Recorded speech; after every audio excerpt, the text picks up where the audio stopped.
All right, I have my 2005 Mazda 3, and I'm going to be removing this driver's side transmission mount. And this one's actually pretty bad. I'll show you once I get it out of here. First thing I'm going to be removing on this, now you'll notice I already got the air box and the battery box out, which is not real difficult. There's just a few of these 10 millimeters that hold your battery box down once you've got the battery out, and then this here, once you get it loose from your throttle body, just kind of pops up and out of there. So the only other thing is you just have to disconnect your harness from your computer to be able to pull it completely out of there. But we've got it to this point, and the first thing that I'm going to remove is going to be this right here. I believe this is a 10 millimeter, and this just holds these harness cables together. We're going to go ahead and get that off of there. Okay, the next thing we're going to be removing is these two right here. Now, I've already got a jack underneath this with a block just supporting it. It's not going to fall or anything at this point, but I went ahead and that was the first thing I did, is just got a jack, or get something positioned under there to support it. We're going to go ahead and get these two out of here, and these are 10 millimeters as well.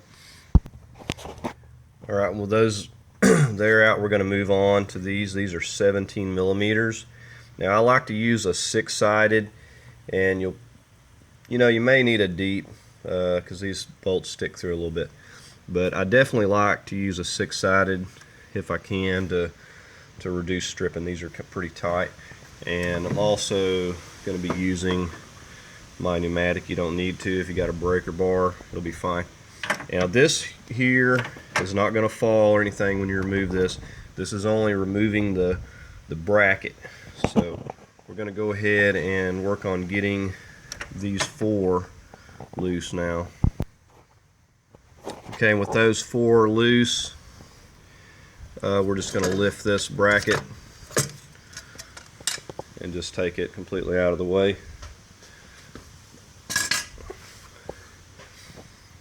Alright, now the next thing, now once we take this loose, it's going to want to fall. So definitely, make sure that you've had this supported. And you can kind of see what I was talking about. This is getting in pretty bad shape. You can get a lot of vibration, and worst case, this thing could come loose. So you definitely want to check that out. So the next step is we're going to go ahead, carefully remove this, and we will we'll be doing that with a pneumatic, and I believe that's going to be a 17, or 17 as well. Okay, and I've just taken that bolt loose, and this thing is going to be completely loose, and like I said, I've got it supported on the bottom so it's not going to fall. And now we can get this completely out of here, and you can see the damage to the rubber on here, and that'll get a lot of vibration. So I don't have the replacement. Oh, yeah, this is really coming apart.